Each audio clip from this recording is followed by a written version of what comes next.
각시섬의 전설. 옛날 옛적 서해 바다 한가운데에 작고 아름다운 섬이 하나 있었습니다.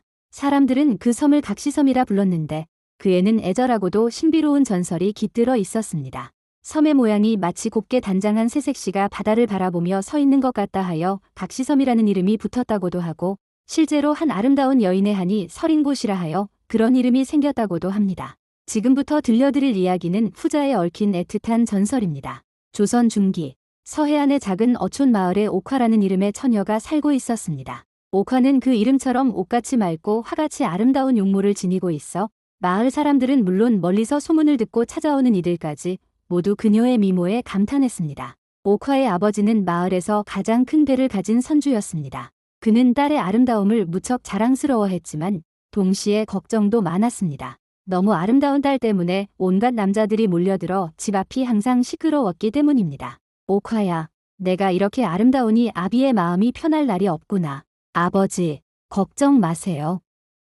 저는 함부로 마음을 주지 않을 거예요. 옥화는 정말로 조심스러웠습니다. 수많은 남자들이 청혼했지만 그녀는 누구에게도 마음을 열지 않았습니다. 그러나 사랑이란 것이 사람의 뜻대로 되는 것이 아니었습니다. 어느 여름날 마을에 낯선 청년 하나가 나타났습니다. 그는 바다 너머에서 왔다고 했는데 키가 훤칠하고 눈빛이 깊었으며 온몸에서 바다 냄새가 났습니다. 청년의 이름은 해룡이었습니다. 해룡은 특이하게도 물고기를 잡는 솜씨가 뛰어났습니다. 그가 바다에 나가면 언제나 만선으로 돌아왔고 폭풍이 불어도 거뜬히 헤쳐나왔습니다. 마을 사람들은 신기해하며 그를 바다의 아들이라고 부르기 시작했습니다. 저 청년은 보통 사람이 아니야? 분명 바다 용왕의 아들일 거야? 그런 말 함부로 하는 게 아니야? 하지만 정말 신기하긴 해. 그러던 어느 날 옥화가 바닷가에서 빨래를 하고 있을 때였습니다. 갑자기 큰 파도가 일어나 그녀를 바다로 휩쓸어 갈 뻔했는데 바로 그때 해룡이 나타나 옥화를 구해주었습니다. 괜찮으십니까? 고마워요. 두 사람의 눈이 마주쳤을 때 운명의 실이 그들을 엮었습니다. 옥화는 생전 처음 가슴이 이렇게 뛰는 것을 느꼈고 해룡 역시 지금까지 경험해보지 못한 감정에 휩싸였습니다. 그날 이후 옥화와 해룡은 몰래 만나기 시작했습니다.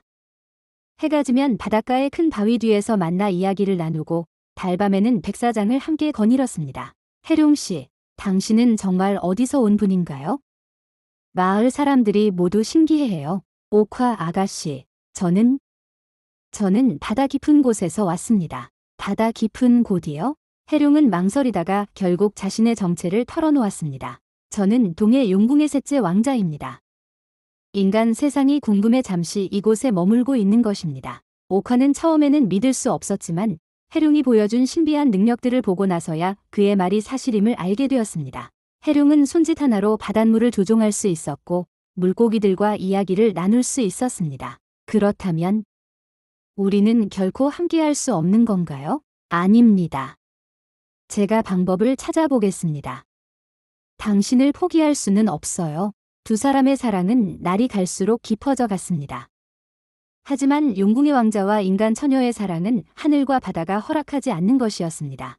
한편 동해 용궁에서는 셋째 왕자 해룡이 오랫동안 돌아오지 않자 용왕이 크게 노했습니다.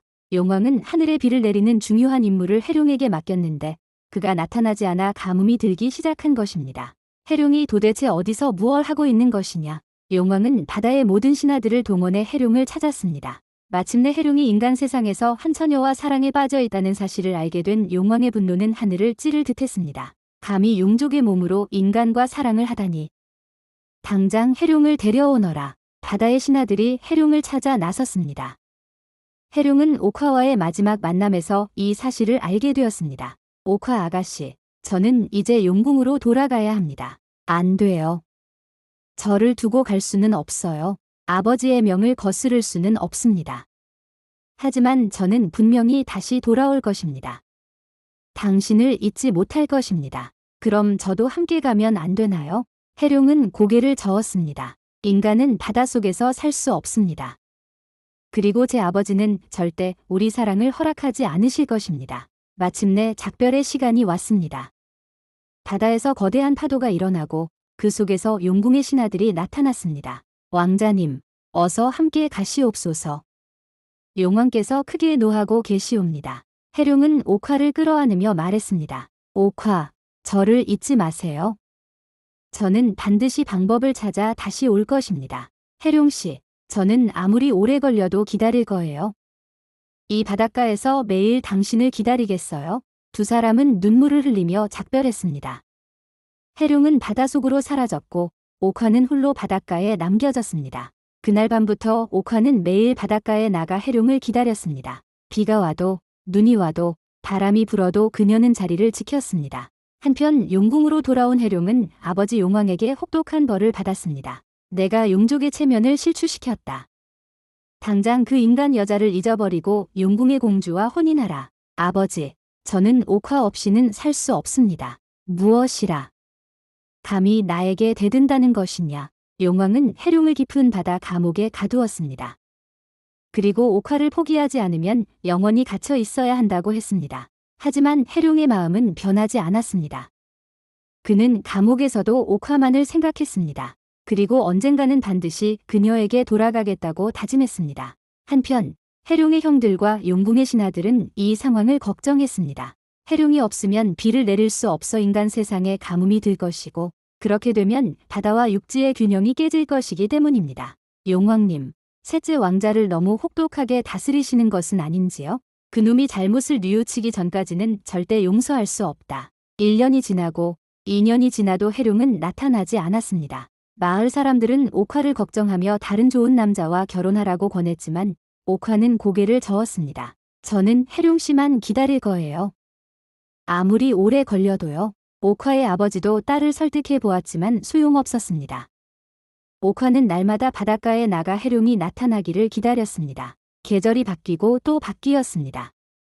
옥화의 얼굴은 점점 야위어 갔지만 그녀의 마음만은 변하지 않았습니다. 마을 사람들은 그녀를 바다를 기다리는 여인이라고 부르기 시작했습니다. 어느 날 옥화에게 신비한 일이 일어났습니다. 꿈에서 한 노인이 나타나 말했습니다. 아가씨, 그대의 정성이 하늘에 닿았습니다. 하지만 용왕의 마음을 돌리려면 더 큰 희생이 필요합니다. 어떤 희생이든 각오하고 있습니다. 그대가 진정 해룡을 사랑한다면 스스로 바다의 신이 되어야 합니다. 그래야만 해룡과 함께 할 수 있습니다. 바다의 신이 된다는 것은 죽음을 의미합니다. 하지만 그것이 영원한 사랑을 얻는 유일한 방법입니다. 옥화는 오랫동안 고민했습니다. 자신이 죽으면 늙으신 아버지는 어떻게 될 것인지, 정말로 해룡과 다시 만날 수 있을 것인지. 하지만 결국 그녀는 결심을 굳혔습니다. 해룡 씨, 제가 당신을 찾아가겠어요. 어느 보름달이 뜬 밤, 옥화는 가장 아름다운 옷을 입고 바닷가로 나갔습니다. 그리고 파도가 가장 거센 곳으로 천천히 걸어 들어갔습니다. 아버지, 죄송합니다. 딸은 사랑하는 사람을 찾아 떠납니다. 옥화가 바닷속으로 사라지는 순간 갑자기 하늘에서 번개가 치고 천둥이 울렸습니다. 바다는 큰 파도로 출렁거렸고 어디선가 용의 울음소리가 들려왔습니다. 옥화의 몸이 바닷속으로 가라앉는 순간 놀라운 일이 일어났습니다. 그녀의 몸에서 눈부신 빛이 나면서 아름다운 바다 여신으로 변화한 것입니다. 동시에 용궁에서는 해룡이 감옥에서 풀려났습니다. 옥화의 희생을 본 용왕의 마음이 움직인 것입니다. 저런. 저 인간 처녀가 진정한 사랑을 위해 목숨을 바쳤구나. 아버지, 해룡아, 내가 사랑한 여인은 이제 바다의 여신이 되었다. 너희는 이제 함께할 수 있다. 해룡은 기뻐하며 바다 위로 올라갔습니다. 그곳에서 아름다운 바다 여신이 된 옥화를 만날 수 있었습니다. 옥화, 당신이 이런 희생을, 해룡씨, 이제 우리는 영원히 함께할 수 있어요. 두 사람은 기쁨의 눈물을 흘리며 끌어안았습니다. 옥화와 해룡이 제외한 그 자리에 갑자기 아름다운 섬 하나가 솟아올랐습니다. 그것은 그들의 사랑을 기념하여 바다의 신들이 만들어준 선물이었습니다. 이 섬에서 너희는 영원히 행복하게 살아라. 옥화와 해룡은 그 섬에 정착했습니다. 섬은 옥화의 아름다움을 닮아 마치 곱게 단장한 각시 같다고 하여 각시섬이라 불리게 되었습니다. 사람들은 각시섬을 보면서 옥화와 해룡의 사랑 이야기를 기억했습니다. 그리고 진정한 사랑의 힘이 얼마나 위대한지를 깨달았습니다. 시간이 흘러 옥화와 해룡의 이야기는 전설이 되었습니다. 사람들은 각시섬을 보면서 두 사람의 사랑을 기억했고 연인들은 그 섬 앞에서 영원한 사랑을 맹세했습니다. 어떤 이들은 달밤에 각시섬 주변에서 아름다운 여인과 준수한 남자가 함께 거니는 모습을 보았다고 했습니다. 그들이 바로 옥화와 해룡이라는 것이었습니다. 또 어떤 이들은 폭풍우가 칠 때 각시섬에서 신비한 빛이 나면서 바다가 잠잠해지는 것을 보았다고 했습니다. 그것은 옥화가 바다의 여신으로서 선박들을 보호해 주는 것이라고 믿어졌습니다. 각시섬에 빌면 사랑이 이루어진다. 이런 말이 생겨나면서 많은 연인들이 각시섬을 찾았습니다. 그들은 섬을 바라보며 옥화와 해룡처럼 변치 않는 사랑을 나누기를 기원했습니다. 각시섬은 연인들의 성지가 되었을 뿐만 아니라 어부들의 수호섬이 되기도 했습니다. 바다에 나간 어부들이 폭풍을 만나거나 길을 잃었을 때 각시섬을 보면 안전하게 돌아갈 수 있다고 믿어졌습니다. 각시섬이 보이면 집으로 가는 길을 잃지 않는다. 이런 말이 어부들 사이에 전해져 내려왔습니다. 실제로 많은 어부들이 각시섬 덕분에 위험에서 벗어난 경험을 가지고 있었습니다. 어떤 어부는 이런 이야기를 했습니다. 그날 밤 큰 폭풍을 만나 죽을 뻔했는데 갑자기 각시섬에서 밝은 빛이 나면서 길을 알려주더라고. 분명 각시님이 도와주신 거야? 사람들은 옥화를 각시님이라고 부르며 존경했습니다. 그리고 바다에 나갈 때마다 각시섬을 향해 무사히 돌아오기를 빌었습니다. 각시섬에는 신기한 일이 많았습니다. 계절에 따라 섬의 모습이 달라지는 것도 그중 하나였습니다. 봄에는 섬 전체가 꽃으로 덮여 마치 화관을 쓴 신부 같았습니다. 여름에는 푸른 나무들이 우거져 시원한 그늘을 만들었습니다. 가을에는 단풍으로 물들어 붉은 치마를 입은 것 같았고 겨울에는 하얀 눈으로 덮여 순백의 신부 같았습니다. 각시섬은 옥화 낭자의 심정에 따라 모습이 바뀌는 거야. 해룡도령을 그리워할 때는 슬픈 색깔로, 행복할 때는 밝은 색깔로 변한다고 하더라. 사람들은 이렇게 말하며 각시섬의 신비함을 더욱 믿게 되었습니다. 각시섬은 오늘도 서해 바다 한가운데서 파도와 바람을 맞으며 서 있습니다. 그 섬을 보는 사람들의 마음속에는 옥화와 해룡의 아름다운 사랑 이야기가 살아 숨쉬고 있습니다. 진정한 사랑은 죽음도, 시간도, 그 무엇도 막을 수 없다는 것, 사랑하는 마음이 있으면 불가능해 보이는 일도 가능하다는 것, 희생과 헌신으로 이루어진 사랑은 영원하다는 것. 각시섬은 이 모든 것을 우리에게 말해주고 있습니다. 그리고 앞으로도 계속해서 이 아름다운 전설을 후세에 전해줄 것입니다. 바다를 바라보며 서 있는 각시섬의 모습은 마치 지금도 해룡을 기다리는 옥화의 모습 같기도 하고 두 사람이 영원히 함께하고 있는 모습 같기도 합니다. 들어주셔서 감사합니다. 구독과 좋아요 부탁합니다.